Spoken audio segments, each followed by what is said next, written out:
Écartée du testament et vincée de la fortune, la famille Jackson va se déchirer pour toucher quand même une part du magot. À la mort de leur frère, les Jackson 5 vont même signer une télé-réalité, un soi-disant hommage à leur frère. Mais leur motivation est tout autre, car en perdant un frère, ils ont aussi perdu une banque. En réalité, Michael Jackson a fait vivre toute sa famille pendant des décennies. Ça a commencé dès son plus jeune âge avec les Jackson 5. La famille est sortie de la misère. Il ne faut pas oublier que le père était ouvrier, qu'il vivait dans un état des États-Unis très pauvre. Grâce au succès des Jackson 5, toute la famille s'est installée en Californie dans une maison sublime.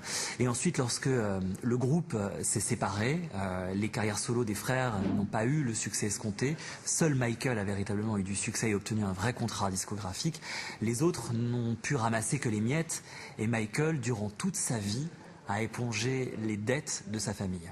Il donnait en partie de l'argent à ses parents pour assurer leur train de vie, mais également à ses frères et sœurs qui avaient fait des placements assez douteux, qui avaient tenté d'ouvrir des business, tenté de se lancer dans la production d'autres artistes.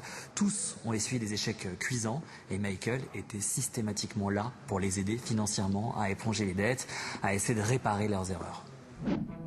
Celui qui tapait à coups de ceinturon son fils a décidé d'exploiter le filon du disparu jusqu'au bout. Il s'est associé avec une société allemande pour créer des produits sous le label MJ, qui reprend le logo de Michael Jackson, mais il a changé l'intitulé du M en Mystery. Et donc, c'est sous la marque Mystery Jackson qu'il vend du champagne, dont la cuvée s'appelle en toute modestie Joe.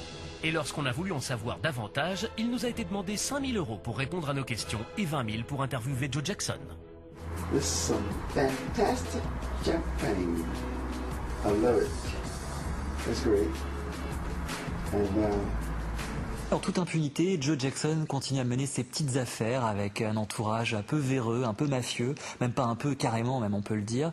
Donc il a sorti tout un tas de produits, il a entamé un business très opportuniste autour de la mort de son fils. C'est quelque chose qui est très assumé, limite revendiqué. Voilà, il n'a absolument aucun scrupule à surfer sur la mort de son enfant et à faire du business et du fric sur le dos de son fils. Mais il existe bien d'autres produits Mystery Jackson, tout aussi surprenants et toujours en détournant le logo officiel de Michael Jackson. Des bijoux, des costumes, des glaces et des sucettes, mais aussi le chocolat Black and White. Mais son plus grand coup, il l'a réalisé récemment, à la grande surprise de l'Estate, la société qui gère les droits et l'image de Michael Jackson. Plein festival de Cannes, Joe Jackson a loué une immense villa, il a convié tous les journalistes pour une conférence de presse pour annoncer la sortie en fanfare d'un parfum qui ne s'appelle pas Joe Jackson, qui ne s'appelle pas Jackson, qui s'appelle Michael Jackson. Joe Jackson s'est associé à un parfumeur niçois qui est loin d'être un nez reconnu. En fait, il est surtout l'ancien prof de tennis de Sharon Stone, un dénommé Frank Rouas. Pour avoir eu le parfum entre mes mains et pour l'avoir senti, c'est pas un produit de qualité. Je pense que même le parfum de Britney Spears est plus agréable. Voilà, la bouteille est pas spécialement jolie. Rien n'est fait avec beaucoup de goût. Si le parfum a été lancé en grande pompe à Las Vegas, on en sait un peu plus sur celui qui exploite avec Joe le filon de la mort de Michael Jackson. Joueur compulsif et addict au casino, il va toujours être à court d'argent.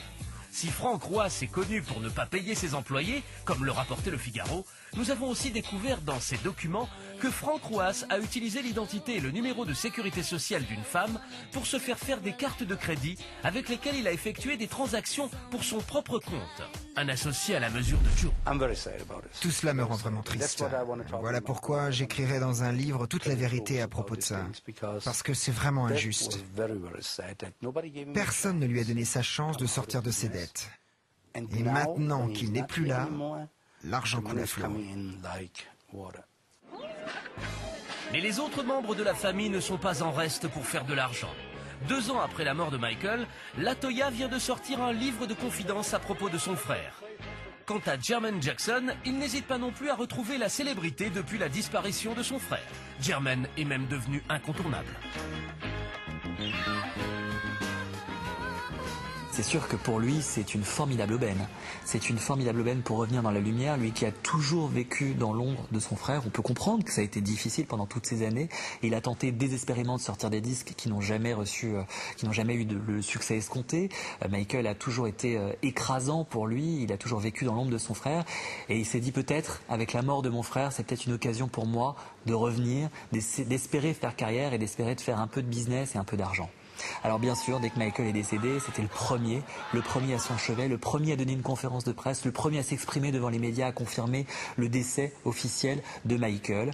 Et puis progressivement, c'est lui qui est venu s'exprimer sur CNN, c'est lui qui a donné des interviews dans la propriété de son frère, c'est lui qui a négocié les droits pour une télé-réalité avec ses autres frères, c'est lui qui aujourd'hui est en train de mener, essayer de monter des spectacles à la mémoire de son frère, à essayer de profiter de ces événements pour sortir un album avec Universal, c'est lui qui est en train de négocier les droits d'un livre, un recueil de souvenirs avec son frère. Donc tout cela, oui bien sûr il y a énormément de business, il y a beaucoup d'argent en jeu. Il faut savoir en plus que Jermaine a des problèmes d'argent. Il doit payer des pensions de ses ex-femmes, il doit assurer le train de vie de ses enfants et il doit trouver de l'argent frais. Et il ne peut pas compter sur lui, il ne peut pas compter sur son talent. Il est obligé de surfer sur la vague, de surfer sur la mort de son frère. C'est terrible, mais c'est la réalité.